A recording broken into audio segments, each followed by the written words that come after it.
एक समय की बात है, सुजानपुर नाम के गांव में वीरेंद्र नाम का एक गरीब किसान अपनी पत्नी मंजू और बूढ़ी माँ के साथ रहा करता था। वीरेंद्र की एक छोटी सी बेटी थी जिसका नाम पिंकी था। वीरेंद्र अपने परिवार का भरण पोषण गांव के मुनिम जी के यहाँ मजदूरी करके किया करता था। वीरेंद्र का घर का गुजारा बहुत मुश्किल से हो पाता था। वीरेंद्र के पास थोड़ी सी जमीन थी जिस पर मंजू दिन भर मेहनत करके तरह तरह के फसल उगाती और गांव के बाजार के दिन सब्जियां और फल बेचा करती थी। सारे सुजानपुर वासियों मंजू से ही सब्जियां और फल खरीदते थे।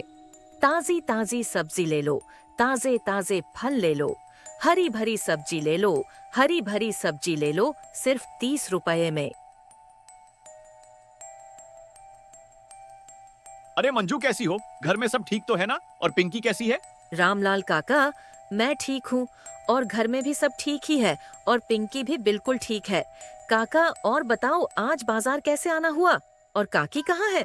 क्या बताओ मंजू, तुम्हारी काकी किसी काम से दूसरे गांव गई है। इस कारण रसोलिये का सारा काम मुझे ही करना पड़ रहा है। तो सोचा क्यों ना आज बाजार से सारा सामान लेते चलूं। अच्छा, तो ये बात है रामलाल काका। अच्छा मंजू, तुम ये बताओ टमाटर कैसे किलो बेच रही हो? रोज की तरह 30 रुपए किलो ही बेच रही हूँ काका। अच्छा, ऐसा करो मंजू, मुझे 1 किलो टमाटर दे दो। क्यों नहीं काका, देती हूँ। इतना कहकर मंजू रामलाल काका को 1 किलो टमाटर दे देती है और बदले में रामलाल काका से पैसे ले लेती है। मंजू के खेत में एक पुराना कुआं भी था जो सालों भर सूखा ही रहता। उस कुएं में एक बूंद पानी भी नहीं था। इस कारण मंजू दूसरे गांव वालों के कुएं का पानी अपने खेतों की सिंचाई और खेती के लिए इस्तेमाल करती थी। अपने कुएं से पानी लेते देखकर कुएं के मालिक गोपाल चाचा को मंजू से बहुत जलन होती थी। एक दिन जब मंजू अपने खेतों में मेहनत से काम कर रही थी, तभी वहाँ कुएं का मालिक गोपाल चाचा आता है और मंजू से कहता है, अरे मंजू, कैसी हो? खेतों का काम कैसा चल रहा है? मैं ठीक हूँ गोपाल चाचा, खेतों का काम भी ठीक ही चल रहा है। मैं यह कह रहा था मंजू कि मैं तुम्हें बहुत सालों से अपने कुएं का पानी देता आ रहा हूँ। अब मैं तुम्हें अपने कुएं का पानी नहीं दे सकता क्योंकि गर्मियों का समय आने वाली है और मेरे कुएं में पानी बहुत कम हो गया है। लेकिन गोपाल चाचा, अभी तो गर्मियों का समय आने में 2-3 महीने बाकी है। तब तक मैं अपनी खेतों का काम कैसे करूंगी? आप ही बताइए चाचा। मैं कुछ नहीं जानता मंजू, ये तुम्हारी दिक्कत है, तुम अपना समझो। मैं तुम्हें अपने कुएं का पानी नहीं दे सकता। यह सुनकर मंजू मन ही मन बहुत दुखी हो जाती है और घर जाकर अपने पति वीरेंद्र को सारी बातें बताती है। ये क्या हो गया भगवान, ये क्या परेशानी आ पड़ी? अब हमारा घर का गुजारा कैसे होगा? आप चिंता ना करो भगवान, ऊपर वाला सब देख रहा है। प्रभु हमारी मदद जरूर करेंगे। अच्छा ठीक है मंजू, तुम जाकर आराम करो, मैं गोपाल चाचा से मिलकर आता हूँ। यह कहकर वीरेंद्र गोपाल चाचा से मिलने उनके घर की ओर निकल पड़ता है। गोपाल चाचा, अरे ओ गोपाल चाचा, घर में हो कि नहीं? अरे कौन है भाई? रुको, आता हूँ। अरे वीरेंद्र, तुम हो? मेरे घर कैसे आना हुआ? गोपाल चाचा, मुझे मंजू ने बताया कि आपने हमें कुएं का पानी देने से मना कर दिया। हाँ वीरेंद्र, ये बात सच है कि मैंने मंजू को अपने कुएं का पानी लेने के लिए मना कर दिया। ऐसा क्या हो गया गोपाल चाचा? देखो वीरेंद्र, मैं तुम्हें कई सालों से अपने कुएं का पानी देता आ रहा हूं और इस बार गर्मियों का समय आने वाली है।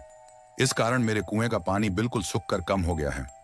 अगर मैं तुम्हें अपने कुएं का पानी देता हूं तो मुझे गर्मियों में बहुत परेशानी होगी। लेकिन गोपाल चाचा, अभी तो गर्मियां आने में 2-3 महीने का समय है, तब तक मेरे खेतों का क्या होगा? मैं कुछ नहीं जानता वीरेंद्र, मैंने मंजू को भी कहा था कि यह तुम्हारी समस्या है। मैं तुम लोगों को अपने कुएं का पानी नहीं दे सकता। वीरेंद्र गोपाल चाचा को कुएं का पानी देने के लिए मनाने का बहुत कोशिश करता है, लेकिन गोपाल चाचा नहीं मानता है। फिर वीरेंद्र दुखी होकर थक हार के अपने घर की ओर निकल पड़ता है।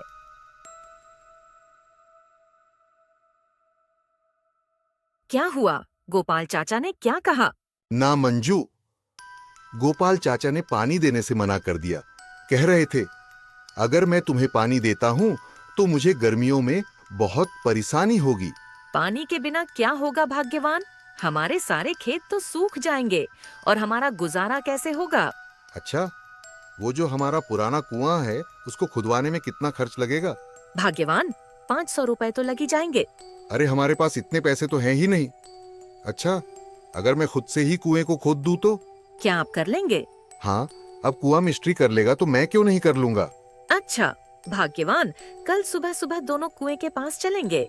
भाग्यवान, जाओ, मुझे बहुत भूख लग रही है। जाओ जाओ, घर में जो कुछ भी है वो फटफट लेकर आओ। इतने ही बीच में उन्हें एक आवाज सुनाई देती है। ये किसकी आवाज है? वह दोनों बाहर निकल कर देखते हैं तो एक साधु बाबा उनके घर के बाहर भिक्षा मांगने के लिए खड़े होते हैं। जो कुछ भी घर में हो, चावल, गेहूं, बाजरा, दाल, वो मुझे दे दो बेटा। अरे साधु बाबा, हम सब पहले से ही इतने गरीब हैं। हम जैसे तैसे करके अपना जीवन गुजार रहे हैं। ऐसे में हम तुम्हें कहां से दान दे। वीरेंद्र की स्थिति देखकर बाबा जी समझ चुके थे और बोले, कोई बात नहीं बेटा, कोई बात नहीं, ठीक है बेटा, अब मैं चलता हूँ। मैं किसी और के घर में भिक्षा मांगकर खा लूंगा। अरे मंजू, हमारे घर में बाबा को देने के लिए कोई भोजन है क्या? भाग्यवान, हमारे घर में बाबा को देने के लिए कुछ भी नहीं है। केवल थोड़े से चावल थे जो तुम्हारे लिए बचाकर रख दिए थे।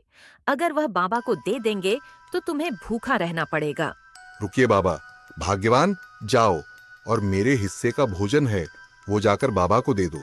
लेकिन भाग्यवान, अगर मैंने आपके हिस्से का चावल बाबा को दे दिया तो तुम्हें भूखा रहना पड़ेगा। तुम उसकी चिंता मत करो भाग्यवान।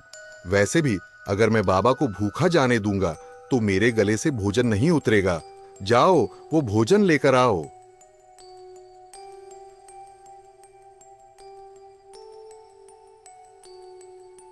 वीरेंद्र की पत्नी वीरेंद्र के अनुसार वीरेंद्र के हिस्से का भोजन बाबा को दे देती है। धन्यवाद बेटा, धन्यवाद।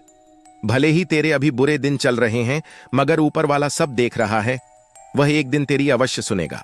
फिर अगले दिन सुबह सुबह दोनों वीरेंद्र और उसकी पत्नी मंजू अपने कुएं की खुदाई करने अपने खेत की ओर चल देते हैं।